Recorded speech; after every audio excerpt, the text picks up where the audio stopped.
freestyle ya Kalikatel zatanguye gutogira uyikore beat wayironse gute zagenze gute. Burning the airs, the way death, rough faster without a breathe.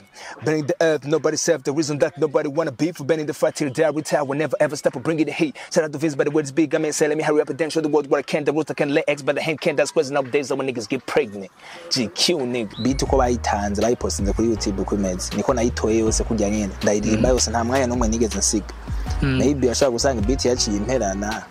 Ikirundi kitaraje kigwa ariko rero icyatumye tutajayo je nibaza yuko biboneka biragaragara urabona industry wacu izo traces zamazatunganijwe ntidushikayo nanje rero uko mbajije niko nanje nareko ndabaza ababitegura tikibazo kiri hehe ariko abarundi twento twabaye abambere kuvuga amajambo menshi ijya niyo ndirimbo yonyene yari kuduserukira ko umva ibintu habuze ivyo bikorwa biri international ivyo bikorwa jabuka amazi ko ntuzotwara ikintu muri trace kiri loko we nibaza yuko no bandi umurundi wa mbere sinzi sinkakurikira ivyo muri kahise ariko nibaza ko ndi umurundi wa mbere Calligraphy akoze ashoye gushirisha kuri Insta story wari umuraperi urapa ko ashobora umuntu ashobora gukora naga challenge kamuposta ariko nibaza ko ndi umurundi wa mbere aciye kuri Insta story yiwe nabishimye cyane nibuka niko ndataha fizo ya comments niko ndataha nyene umuri wari ugira uhere candakuramo connection ariko nero connection ujya mwanya ari notification zariko ziraza nubwo uba wayikuye ziraza tu hajya yengira nsubize phone nko mu mufuko ndiko ndaraba uko ngiye gukuramo ntunze ncambara notification big fizo ngo yakomase kuri ndirimbo ya yeah agenda tamba Bifese arasohoye umufana aratanze challenge GQ tumwitege kumufana canke bimeze gute umuntu akicaruka cirondeza kwa raperi bacirondeza reje mu birondeza sindimwe yavuga ati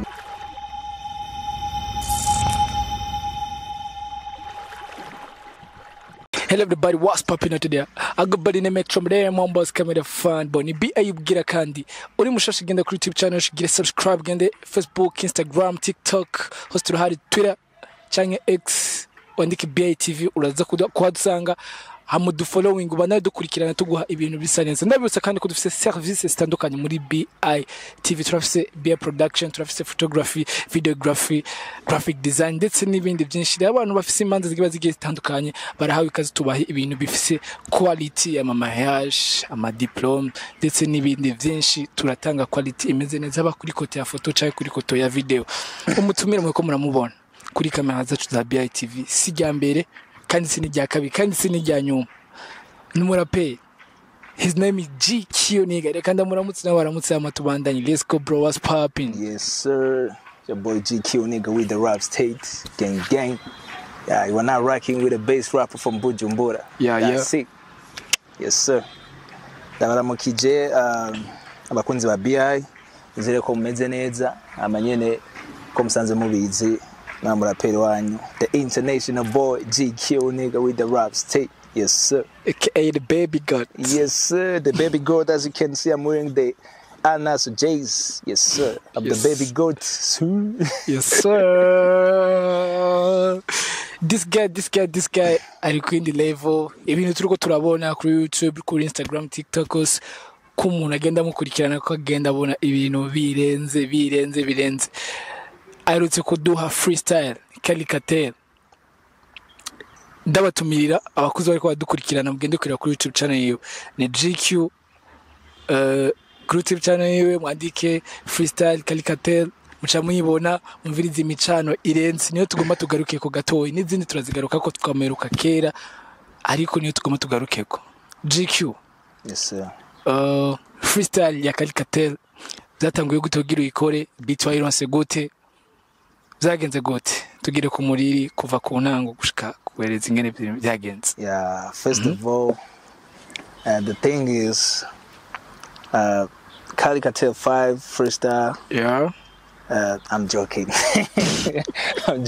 let's get to the point bro we are not going to do this in English you know we're still here local but we can make it international so, yeah there's not a problem but you know there is a huge audience that understand Kirundi most. Kirundi. This guy in Kirundi. Yeah, that's why we have to do this in Kirundi. Yeah. Mother language. So barumba DJ ibijanye na Calicatel 5 uko byatanguye ni freestyle imaze imyaka 7 ikogwa n'umuraperi w'icamamare mwese muzi Khaligraph Jones afise project yiwe yitwa Calicatel aho rakora ni cypher imaze igihe kinini rero this time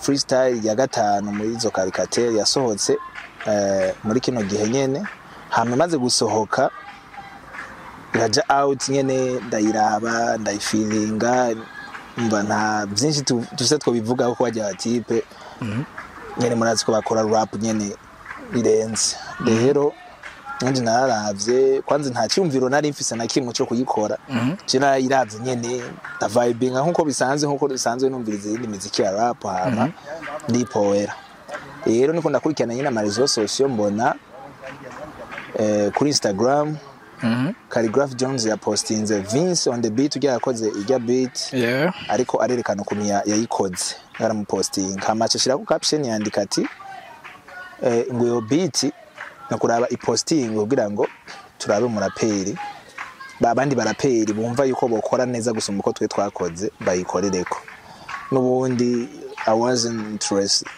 sinigeze mba interesse nagumye nyene tundabi tubisanzwe nyene tu sinumva nyene ko noyikorerako ndipoera hama rero nkuko nabivuze muri ryantuze nkitangura gusa got a call from a manager. What's up nigga, is you well? We fuck with your shit in Belgium. Your name is running everywhere.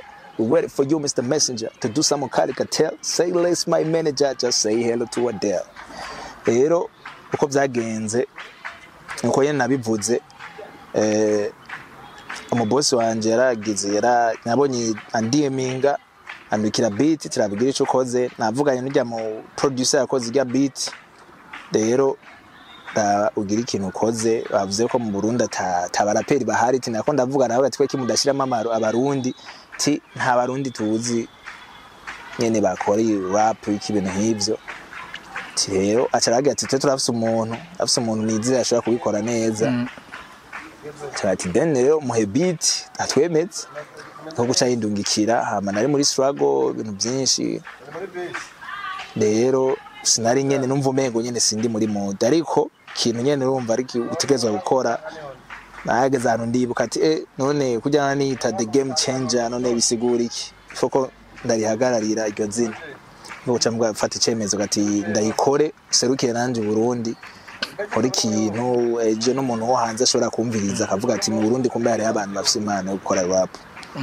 cyabigenda uko yo beat amaze kuyimpa ndayandika hejeje ndaja muri studio ndakora hama ni kujya mu bibona rero indirimbo irasohoka gusa ko byatanguye nibaza ko mu byumvise nyene byagenze Calicatel ndaza kwigereka ko ku bintu byinshi ndiko ndabona ku mazo social akoreshwa na GQ nega cyangwa ne ku yandi mazo social akoreshwa n'abandi bantu nk'aba promoters cyangwa presenters bonga mu gihugu cy'u Burundi ndetse no hanze ndaza kubigaruka ko ariko ngarutse nyuma gatoya umaze imyaka iduri kurakurikirana Calicatel yateguwe na Jones Khaligraph nta munsi numwe wari bwumve yuko nawe wogira iciyumviro ukavuga ati je ndagomba kuja muri Calicatel ndagomba umunsi umwe nanje nzotumirwa muri Calicatel nta munsi numwe byari bwashiko kavyumvira oya nta munsi umwe nawe bwavyumvire kuko je mu bisanzwe si burya nubwo ndabikora siko ndabikunze cyane yuko nokora gose projet ziraba hanze y'igihugu gusumbiza izo nokorera ngaho kugira abo ngaha bashishikare bamenya mbona umengo hariho ama etape mba ndiko ndasimba mbona umengo negerezo hanza gukorera nyene audience y'uwacu mu Burundi byo bumva cyane nko kuririmba Kirundi nko nyene kuvuga cyane Kirundi kenshi gashoboka uko bishoboka kenshi rero that's why nubu tuko turakora interview navuze reka tuyikore mu Kirundi ko ndakunda cyane Kirundi nubwo ntaragirirwa ibakwe tukukimenya byimbitse ko ndakunda nko kumva amajambo mashasha nko umuntu avuze nk'ikirundi nyene gikaze avuga ati tero umuntu kwiri ntaryoherwa gose usanga ari ubujambo bwinshi ubusara bwayo wagahanambwa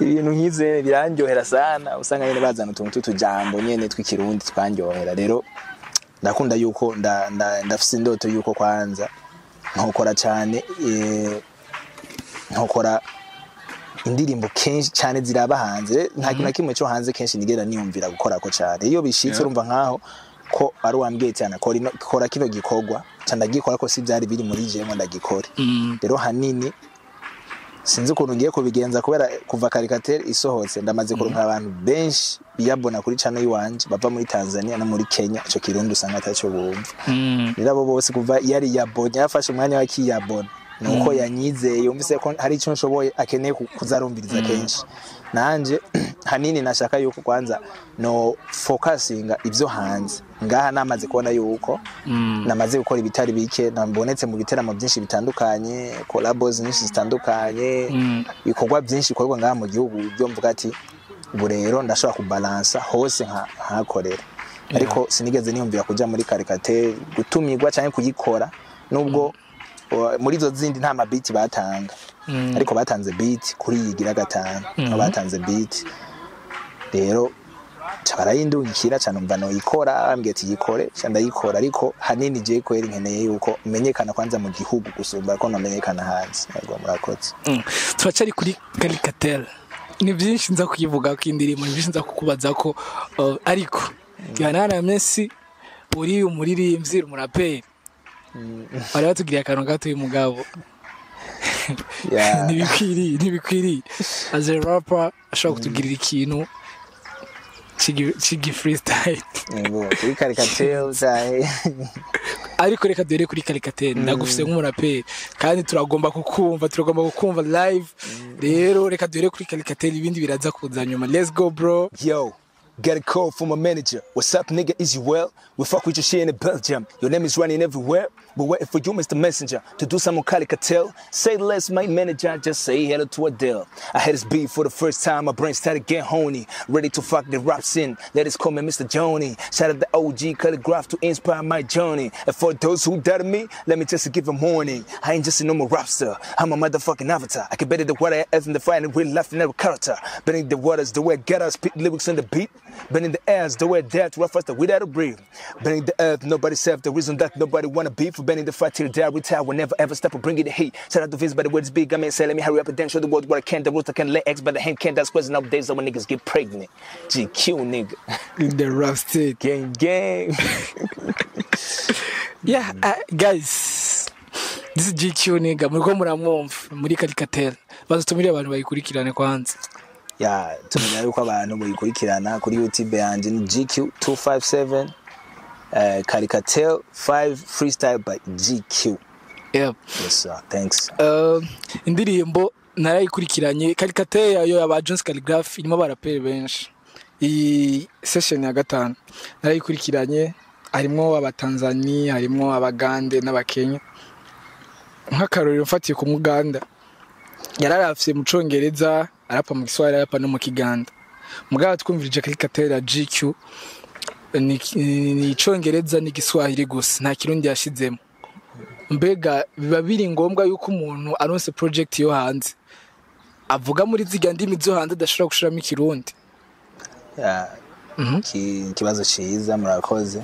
Hama hanini uko twandika indirimbo nk'umwaje ntawe kwandika indirimbo niyumvira ngo nze gushiramo ngo ururimi kanaka. Rero ashobora gusanga yaronse inspiration meze uko avuga ati ka ndirimbo ugasanga bivana na inspiration ya Rose ariko je siyo naronse kuri uwo mwanya kandi nashaka gukora ikintu nyene nabona yuko kumva beat ko bayitanze musanzwe hari abagira umunota umwe bagira iminota ingahe ariko beat ko bayitanze bayipostinze kuri YouTube kwimeze niko nayitoye yose kujya nyene ndayirimba yose nta mwanya numwe nigeze nsiga maybe ashaka gusanga beat yaciye imperana ikirundi kitaraje kigwa ariko siyo target sina visa cyane kurimba mu kirundi ko navuga ati kano kajambo kamwe gusa k'ikirundi kaza gutuma uwo muntu ataza kugatahura. Navuga ati hanini na targetinga audience iyo nyene muri Kenya kumva na calligraph nta kirundi azi ngira ni yayumviriza ntaze kugira ico kamucangako kandi bajya batipe n'abantu bakoze imyaka myinshi ujya Mugande n'umuntu aririmbye igihe kinini yafse audience nini mu gihugu ciwe.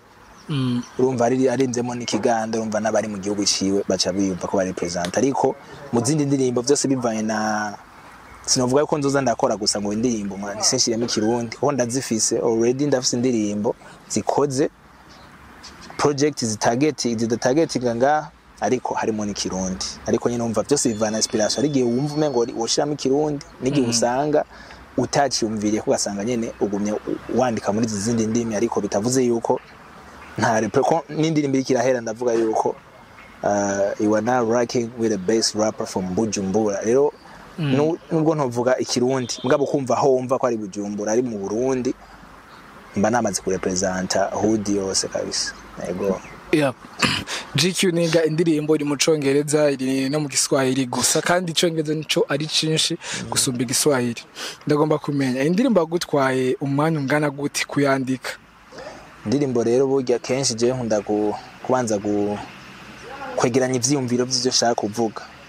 Uko hanini ndakunda kutaririmba ibintu biri fiction nubwo byoshika nkashiramo utuntu nyene ari twatuntu ba wagize wimagine wagize nyene kugira nyene byoshe ibintu byoshe indirimbo ariko hanini ndakunda ivyo naririmbye habemo icyumviro kiboneka kigaragara gishobora ku relatinga n'umuntu wari we wese ari karumbiza indirimbo akumva ati kino cyumviro haraho ndakizi cyangwa kino kintu kiramaze kuba hariho nivyo mvuga bitaraba mu nyuma bikaba kandi nabivuze ko nagerageje kuraba ikintu gishobora gushika kiri relatable nyene umuntu wese ashobora kumva kagishe natangwe kwanza kwegeranya ivyumviro mbere ko ndayandika umunsi wa mbere negeranya ivyumviro umunsi wa kabiri natangura kwandika nakugiye ko nari mu bintu byinshi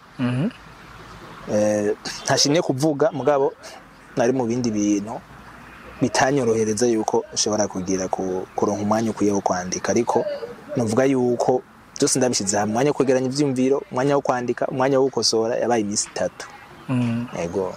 Yeah. Indirimbo kandi niyo tukiriko Caricature harimo amajambo menshi yo mu Congereza no mu Giswahili nabivuze abariko abamaze kuyumva barayumvise waregeranije ivyumviro imbere yuko wandika yose komple warabanje kwegeranya ivyumviro hari ivyumviro abarundi bakeneye hari ivyumviro abanyamahanga bakeneye abanyakenya bakeneye abatanzania bakeneye abaganda bakeneye ndagomba kumenya muri indirimbo muri freestyle Caricature n'uyuhe murongo cyane ni ihe party uvuga ati aha aya majambo ndipfuza ko abarundi bayumva mu kirundi ucikora ucitugirira hamucu tubwira mu kirundi ivyo ari kuravuga. Let's go. Kuba nicyo kibazo kiragoye oya kiroroshe indirimbo iracana ishasha sindayimetse ku buryo nshobora guca ntora ati ahantu navuze uko numva utumye niyumvira gose nyene muri no mwanya mbaje ikibazo ciza vyema ariko novuga ati ijambo ryo bari hafi hafi navuze ati I'm 23 years old still young, life goes on. If not God timing to leave the earth, then I won't go. Rest in peace to all the souls that got lost in jungle. Fuck war, we really need the peace in Congo. Rero amajambo ni yaciyaza hagufi ko busirumva narametiza neza nyene ndirimbo bose kuburyo maziti hagati ngahameze uko hameze uko ariko navuga yuko ari amajambo y'inkora mutima atwaye freestyle yose ngira niyo mpamvu cyenda yumvira ubunyene navuze ati fisi imyaka 23 ndacari muto kandi ubuzima burabandanya nimba hataragera yuko mva kuri Imana hataragera umwanya w'Imana ko mva kuri nose ntaho nzoja rero Imana ihiruhuko giza imishaha yose yatakariye mu ishamba hama fuck wo turakeneye amahoro muri Kongo rero nibaza yuko hari abajene bangana nanje bariko barapfariya muri ziya ntambara nico kintu nashatse kuvuga uri kuracumbiriza neza nashatse kuvuga yuko hari abajene tungana abivuze kuri jet genda cyari muto ubuzima burabanda bwari abandi butari ko burabandanye batabona ko ejo uzava nubwo atawumenya naje ndi ngaho ikibazo kirashobora kunshikira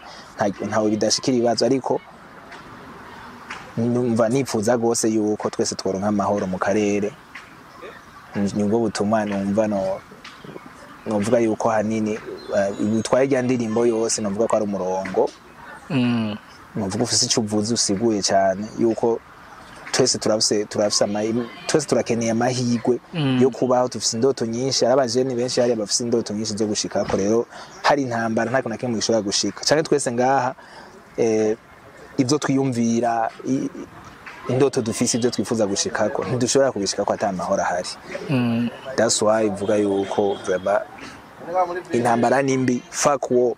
Yeah, we really need peace in whole Africa.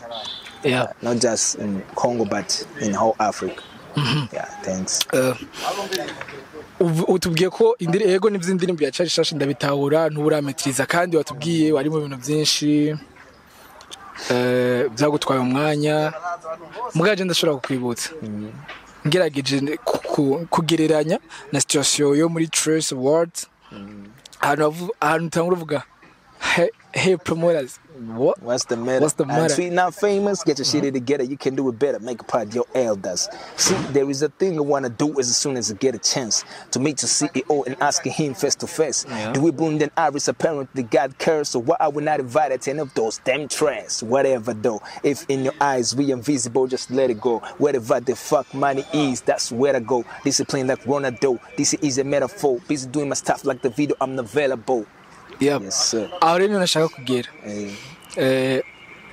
abarundi benshi baridoze kubona tutagiye muri Trace kandi nawo muri rya freestyle waravuze yuko at least turafise ibintu byo tuma tuja muri Trace mugabo ntitwagiyeyo ubibaza ko ari kubera iki muri Trace tutagiye cyambere cyo murakoze cyane nakubwiye ati indirimbo ni nini ibintu birimo ni byinshi nico n'ikintu chakamaro gose abantu bari bakwiye nabo nyine kumviriza muri rya freestyle bakahotena ivyo nanashatse kuvuga rero kubijanye na Trace je nta bintu byinshi numva no bivuga ko benshi baridoze ariko nta kintu gifadika rero nk'umuririmbyi biba bisaba ko ibintu nk'ivyo habaho revolution ukabiririmba ukabishira mu ndirimbo nico ukwiye gukora pana gusa kubidoga ku ma Insta story kubintu nk'ivyo ugasanga nturi urashikana ubutumwa kuraho gushika rero nanje ubutumwa inzira ko bwashitse narabutanze rero icyatumye tutajayo je nibaza yuko biboneka biragaragara urabona industry wacu izo Trace zamazatunganijwe ntidushikayo nanje rero uko mbajije niko nanje nareko ndabaza ababitegura tikibazo kirihe yuko iki tudatumirwa aho bari ikibazo nyabaki rero uraba mwisubireko mwisubireko murabe mwitunganye ubwana natwe tuze dushikirwa ariko nibaza yuko burya akuzuye ntikamurikwa kuba tudatumirwa hari hagahazi hariho ibyo tutarashikako rero nosaba ko abaririmbi n'ibihe n'ingene twobishika ku propose hanini iyo tugeze ku kibazo nk'icyo cyo kuvuga ku bijyanye n'umuziki w'u Burundi benshi baba bacavuga ngo igihugu mugabo twese nibaza yuko ibihugu Imana yarabiremye ukarema abantu bisigaye ubonye mugenzi wawe nawe karabishika ko ublaming ngo igihugu ngo iki turakunda kuvuga ngo igihugu ariko navyo birashobora kuba biri mu ntambamyi bituma ariko je nibaza ko ibintu bibuze hanini niyo hagize ababikora baraburabuzwa ubu novuga nk'akarorero Fernando yakoze irya ndirimbo Berisima iraba viral iraba hit iraba mega hit muri East Africa indirimbo irakundwa hama agenda kuyikorera remix akunda kuvuga nta masana amakora yego biboneka ariko remix yayo na Eddy Kenzo ifise video kandi video atacibaye video nziza ariko abarundi twento twabaye abambere kuvuga amajambo menshi ijya niyo ndirimbo yonyene yari kuduserukira ko umva ibintu habuze ivyo bikorwa biri international ivyo bikorwa jabuka amazi ko ntuzotwara ikintu muri Trace kiri loko hanze kitazwi bitavuze ko indirimbo mu Burundi bakora hanze zitamenyekana ziramenyekana ariko haracakenewe nyene intambwe nini yo gutera gukora ibikorwa biri international nyene birimo imitahe myinshi kandi no gukorabora nabo ba East African Giant nyene abo baririmbyi bakomeye muri East Africa Fernando yarabikoze yarakoraboye na Eddy Kenzo n'umuririmbyi akomeye gose ariko bantu nyene akaguma bavuga amajambo menshi baje nyene bari gushigikira hama mu nyuma akacaza kuvuga ngo ntitwatumiwe bashaka batumire ndi bakujane wewe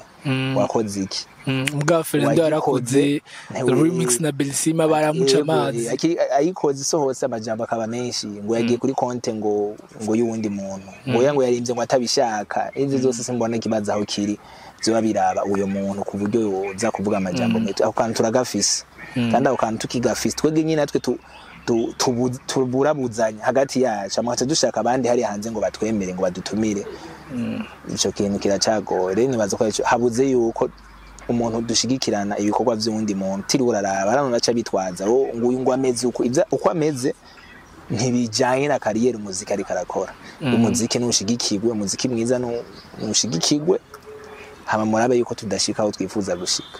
Yeah. Thank you. Calicatel freestyle ya GQ ni indirimbo ndiko ndabona navuga ko rikirakirwa ugutandukanye ko twaba tubona, niyo mpamvu ndiko ndayiteba ko gatoyi. Abantu bamaze gukurikirana video yayo, bamaze gukora video yayo muri lyrics canke mu byo majambo hari amazina agira mentioning. Amazina agira mentioning muri rya freestyle menshi ajya amazina bajya abantu agira mentioning bavuze iki kuri GQ nika. Sinzi wo precisa nabuza amazina menshi cyambere nabanje ndavuga baraperi bose bari mu gihe Calicatel 5 igihe freestyle 5 bose bari barimo Calligraph Jones, the Max Cortez, Fresh Like J Quill, Diana Codes, Ruyonga, Abbas Kubaf. Bose narabavuze mu ndirimbo, narabahaye amashout, narabacishijemo mu ndirimbo. Hama ibindi bisigaye nayo yari word play. Musanze abona na targeting nabona navuze abasigaye yari word play gukinisha amajambo. Aranuvuga ati like Central, as you can see, my drip check worth 10 grands. Ariko bitavuze yuko namuvuze kindi kintu, ariko ni byinshi nagenda shiramo ngaho nkagira ico bita amajedomo, ugasanga ari jambo nyene navuze nkavugamo umuntu runaka ariko atabirenza, ariko abona ashoye ku mentioninga ndabatagetinga ku buryo no post yari yose ndabataginga nabo ndakubwiye. Yeah. Calicatel coming soon irasohotse, tubona Calligraph Nyenimari arapostinze coming soon ya GQ kuri Insta story yiwe. Abantu bose barabibona. Muri ujya mwanya GQ yararihe, yavyakiriye gute? Inyuma y'ivyo ibiyago na Calligraph byabandanije gute? Nkiposting haci nk'iminota ine gusa ndabona notification mbona ko Calligraph Jones kiniki a mentionné votre nom muri Insta story yiwe, ndabibona ati ndika ndabe neza ko bari mbona ari verified, mbona ni wenyene. Reaction ya mbere nagize ko yeye nari nicaye nyene nko kumuhira ni phone, nagize reaction nkaziya z'abakinyi b'umupira ko yiya zoko kora abantu mego ni kintu kinini, ni kintu kinini ko nibaza yuko no bandi umurundi wa mbere. Sinzi nkora kurikira ivyo muri KS ariko nibaza ko ndi umurundi wa mbere. Calligraph akoze ashoye gushirisha ku Insta story, wari umuraperi urapa ko umuntu ashobora gukora naga challenge kamuposta, ariko nibaza ko ndi umurundi wa mbere aciye kuri Insta story yiwe. Hariho n'abatigeze bavyemeye, mavuga ko ari ikintu gikomeye kubera hari abatavyemeye. Bamwe mu bafana ama commentaire ngo na Calligraph ngo ntakuzi, gacagira umubwira ati no kuri Insta story yiwe yaramushizeko ngo ntibibaho ibintu nk'ivyo, gasanga barabiharira. Urumva ko ari ikintu kiba gikomeye. Je nanezerewe. Hama kubijanye n'ibiganiro naho nta biganiro byatari bihari, gukora ntaco numva no mubwira, ntaco numva no muronderera pour le moment. Numva umengo nibisanzwe tu, nta biganiro namukenera, n'abafise ico ndamukeneye ko nzomwandikira akanogenda babwira ibiganiro ngende bineze, ariko pour le moment nibisanzwe nta birenze. Nashize gusa kuri story ndamushimira tu, ndayanje ndayitora kandi ndayipostinga cyane ndika ko ti respect the OG. Yes. Yego. Ntiharagira ko umurondera kandi urumva dukeneye ibintu biri international. Ubu ufise ubwoba yuko yo kwanga canke nyene ubwo ati igihe canje nico kumurondera ntikiragira tout simplement? Oya, ntabwo bashobora kugira kuko ndizeye ndifite confidence kandi nawe nyene arashobora kuraba akavuga ati n'umuntu arakwiye kumvirizwa, cyo no bagira ntamubwire ngo cyumviriza, ariko pour le moment nimwe nakugeti nkeneye kwanza gukora kwanza manzindo nk'abantu batari bake ngaha mu gihugu mbere yuko niyumvira ivyo hanze. Hama nyene mvuze naho ngo dukore imba arico no banamuronderera byo bari ibintu navuga yuko byo bari banga gushika hageze yuko ndabitangaza kandi ndabitangaza nayo pour le moment ndi focused no gufatisha kwanza ngaha mu gihugu. Watubwiye abantu batagetinze aba amasharoti yabo mu ndirimbo nabo baba barayumvise irya ndirimbo baba barareactinze gute? Hama ico nizera co kirya ndirimbo Calligraph bajya bandi bose baririmbye n'abantu nabonye bamukurikirana cyane. Rero nimba nashize kuri Insta story barashoboye kubibona. Hama je nanje aho nashize baraje nabo nyine kuraba, harabona ashoboye kubona Fresh Like ha yaraje kuraba, yarashize ko agatima. Ruyonga yaraje kuraba from Uganda yararavye nawe nashira ko agatima, nibo bantu nashoboye kubona babigaragaza ko babiravye. Abandi sinzi ariko kuntu tuzi begeranye nka Fresh Like hana ashobora kuraba ikintu Max ntakibona. Abantu begeranye gose, rero nibaze yuko n'abatashoboye gushima kugira ico bavuze ko bashoboye kuyibona, nibaze ko ubutumwa bwabashikiriye. Indirimbo iragiye kuri YouTube Freestyle, tubona commentaire zikomeye. Igituma mvuze commentaire zikomeye nuko nabonye commentaire zitatu z'abaraperi bakomeye cyane nga mu Burundi. Big Fizzo is a rapper, Big Face on the floor, Fabi Love the Kishan, Big Ngorongoro na Kingorongoro. Big Fizzo yandika ati proud of you my boy. Ukiona commentaire wavyakiriye gute? Icyambere na mbere congratulations. Nanje nasize ko akonda avuga ati this guy gami. Rero urinze ubona Big Fizzo, Fabi Love, Big Face on the floor, abantu bagutanguriye, abantu nyene watanguye career bahari kandi bafise amazina yabo. Na Big Fizzo akuze wumva afise indoto yo kugira ne yo kubonana nawe agakomanta kuri ku ndirimbo yawe, uvyakira gute, ubiha agaciro kangana gute? mvuga ko ari umuhezagiro. Umuhezagiro byaranezereye cyane kubona bashobora ku appreciation niko ndakora. Na bishimye cyane, nibuka niko ndataha Fizzo ya commence niko ndataha. Niko ndataha nyene umuri wari ugira uhere candakuramo connection, ariko rero connection ujya mwanya ari notification zariko ziraza nubwo uba wayikuye ziraza tu. Hajya yengira nsubize phone nkuko mu mufuko ndiko ndaraba uko ngiye gukura mu ntuze ncambara notification Big Fizzo ngo yakomase ku ndirimbo ya nagenda tamba kwe for real, sishobora kubesha kwe nagenda ndatana narinze shika muhira niko ndatamba shitse muhira ndatamba ye niko numviriza indirimbo my hotel ye ndatamba yene ndaryoherwa vraiment ko navuga ati kino kintu n'ikintu gikomeye, ikintu kinyetse yuko natamba nirorera kandi yuko shobora ntibitume mbona kumengo nahejeje, kuko umuntu nk'ujya arenza afata umwanya agakomanta ku ndirimbo yawe kubera kwizeye abona yuko ufise ishufise. Rero mu nyuma yaho uci ugenda ukamutenguha ukagenda ntusubire kandi gukora neza nyene ntubuhaye agaciro kujya kwizera yakoretse yuko akwizera ko ushoboye akagutera intege.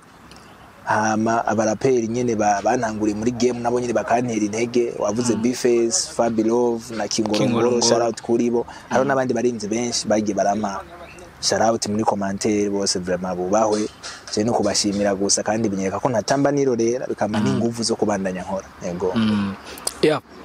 Turiko turagenda ku musozi w'ikiganiro. GQ iyi ni freestyle yawe mbonye gira kabiri, barakoze na la case unawo kuze karikate ku muraperi nani izi freestyle zimufashiki kandi uri kuraraba GQ kuri Not La Case ni meshi bakoze ngaha Not La Case mu Burundi, mugabo uri kuraraba video we wakoze wabifashe seriously, urakora video nkuko umenga ni indirimbo yinyene wawe, uravuga ati je ntegeza gushiramo ingufu. Ku muraperi bisigura iki, bifashe ku muraperi? Freestyle ni ikintu gikomeye cyane ku muraperi, ibintu byagiye guhindura ishusho bivaye n'ama generation ya rap ko agenda arakurikirana. Kuri generation y'ubu ya Big Face, Fabi Love niho ibintu by'ama freestyle byagabanije umuriro, kandi biboneka ko umengo freestyle ni ikintu cyo kugaya, umengo ni ikintu cyo gusina, umengo kubera gusa vyitwa ko beat atari gwawe, atari cyumviro ciwawe, atari projet gwawe nshasha, kubera mugabo ukoze beat yundi muntu uboneka nko kumengo ni ikintu wagize udakwiye kugushiramo inguvu nyinshi, ahubwo ziya nguvu umuntu adushiramo zijya ninke cyane kuri jewe niko ndabibona. Ariko tubizeza yuko cyo kintu tuzogikorera ko cyane muzogenda mubona ngo dushiramo inguvu nyinshi muri freestyle. Freestyle ni ikintu gikomeye cyane musanze umuraperi nta mipaka nimwe afise n'ubwo cyo bigisirimba gisohotse kumva kiko kiratwika kije kugikubitemo imirongo usohore basi umuraperi nyene n'umuntu mu polyvalent mu mener doje nyene wa wundi uvuga ati aha niko ibintu byose nyene niko ndabifata mu mino rero freestyle mu Burundi niho mengo nyene sinzi ariko nabareka kuyikora motive ngo nikora ngo beat ngo atari yiwe ibintu nk'ivyo ariko ni ibintu nagiye mbona abaraperi je nkurikirana kunze nkurikirana babikora kandi nabonye muri Amerika bikorwa kandi abafana ntacyo biba bibatwaye bo bashaka ngo bumve uwundi muntu kuri yo beat gusumbana nyene original bumva uwundi nawaza kubigenza gute yaba ari wewe wari kubigira gute kuri no beat ni bintu nabonye abafana bishimira usanga umuntu afise na hit kuri freestyle ugasanga freestyle afise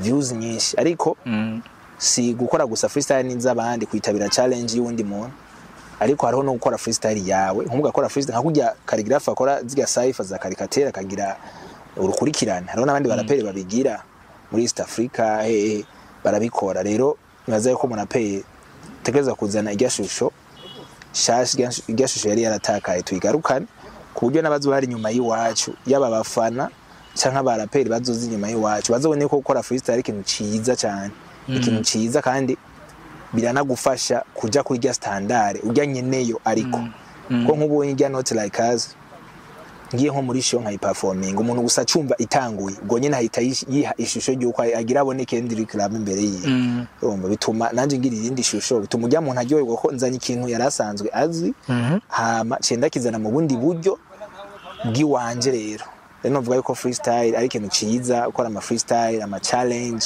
ama mixtape ubu ntagikogwa mu baraperi ugasanga nta mixtape zigikogwa urukurikirane rw'indirimbo ziri hamwe ugasanga hari ibintu byinshi muri rap bitagikogwa rero ivyo sinibaza ko no bikora jewe gusa jewe jenyene no tumenya ko baraperi bose bo bikora tubanda nyene turyohera abantu banda dushira rap ku gwego ko mabona ko dufise turacafise byinshi byo gukora rero turakenye nk'abaraperi nka Trani mu gihugu bose babiyemera kandi bakaze bakora ibintu birenze kugira ngo rap yongere ivyuke natwe mu gihugu ciwacu batubwiye byinshi kuri freestyle baririmbyi gukora freestyle kuri beat y'undi muntu samakosa ahubwo nukuduza level umuntu aragira attention akumviriza naka mbegana naka nuhakati Bifese arasohoye umufana aratanze challenge GQ tumwitege ku mufana canke bimeze gute nibaza caption irasobanutse yavuze ati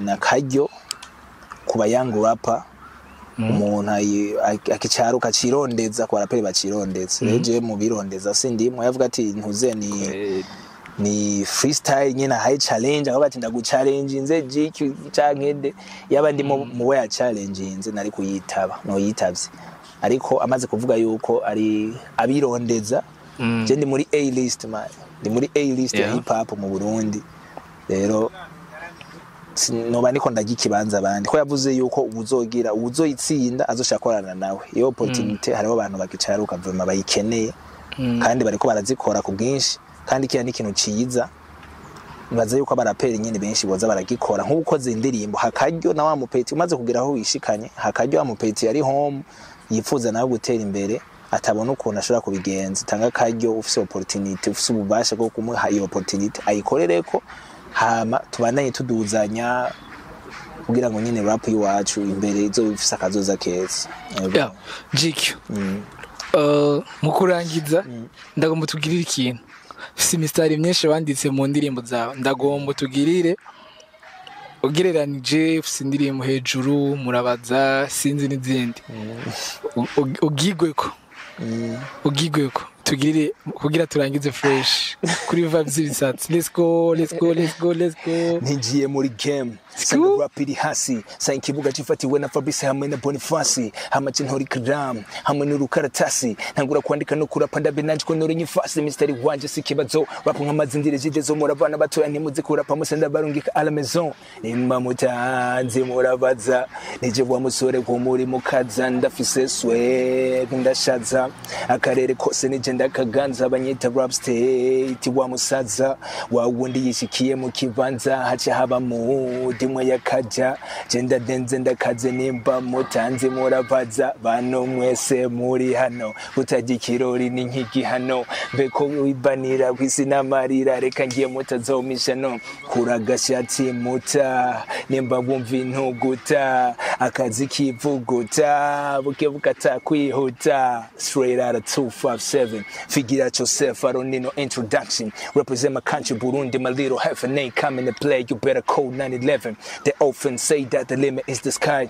That's why I'm married to the game till I die. If you wanna mess with me, nigga, don't even try. I'm gonna fuck you up until you ask who's this guy. Nobody did what I just did. My nigga to this case, if I have a little beat, is it what it is? Coming to your go with a couple of knives. You know we agreed the day of eat. There's nowhere to run when the death. I rap got a question indeed. And it's not with flowers, but we will survive. What I did to this beat, I can never do the half. My inspiration mysterious like it comes from afterlife. Nachomaliza kifanya nimekubalisha hadi wafu nimechana sana haya basi acha nende kubafu. Yo, my people from Dar es Salaam, Nairobi to Kampala, it's all love. We are together, no wahala. I wouldn't die yet, but you know the time is more like you are not rocking with the best rapper from Bujumbura. GQ, nigga.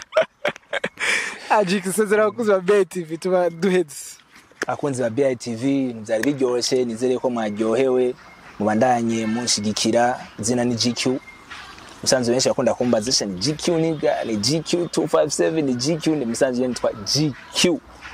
Zonyene hama ibikurikira byose ni amazina y'ino muntu aguma yongera ko rero ntaco bitwaye uvuze ko nitwa GQ nigga uvuze ko GQ 257 whatever ibyo byose mwandanye mu shigikira umuhungu wanyu kuri BITV mu subscribing kwa GQ mu subscribing ibintu bandanye bigenda neza mushigikire rap muri rusangi ari abaraperi benshi ariko barakora basohoye indirimbo zigeze zitandukanye mushigikire bose muri rusangi mwandanye mukurikirana rap yacu hama natwe tumandanye tubatamwe ibintu pulo bakuzi ba BITV mwakoze kutukurikirana abo hosting ko bisanzwe boy extra fun boy turabakunda cyane ciao ciao.